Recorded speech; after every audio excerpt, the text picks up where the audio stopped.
Communist పార్టీలు అందరూ కలిసి సిపిఎం అందరూ కమ్యూనిస్ట్ పార్టీలు కలిపి ఈ రోజున ఇజ్రాయెల్ ఫలస్తీన్ మీద చేస్తున్న దారుణానికి వ్యతిరేకంగా ఉద్యమాన్ని చేయడానికి రాష్ట్ర వ్యాప్తం మొత్తంగా ఇవాళ ముందడుగు వేయడం జరిగింది.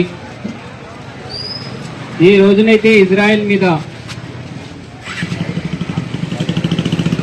అన్ని కంట్రీలు శరణం ఇవ్వడానికి అంగీకరించకపోతే కేవలం ఫలస్తీన్ ఒక్కటే ఇజ్రాయెల్ ఉండడానికి అంగీకరించింది.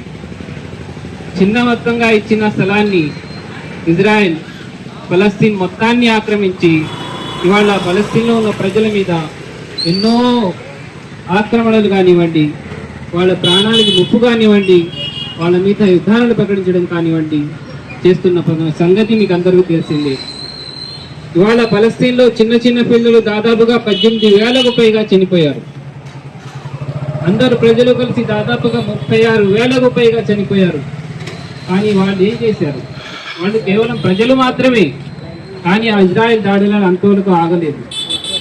అమెరికా అండదండలు చూసుకుని ఫలస్తీన్ల ప్రజల మీద ఎన్నో దాడులను చేస్తూ వాళ్ళు ప్రాణాలను హరించే ఇవాళ ఇజ్రాయెల్ చేయడానికి ప్రయత్నిస్తుంది.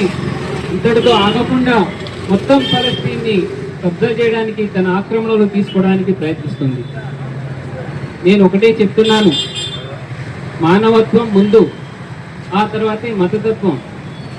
ఎవరైతే మానవత్వాన్ని నమ్ముతారో అలాంటి వాళ్ళు అలాంటి పనిని ఎన్నడూ చేయరు. కానీ కొంతమంది మతతత్వ పార్టీలు ఇవాళ అన్ని కంట్రీల్లోనూ పొజిషన్లో పార్టీలలో చేరి దేశాన్ని, ఏ దేశాన్నైనా సరే నాశనం చేయడానికి ప్రయత్నిస్తున్నారు.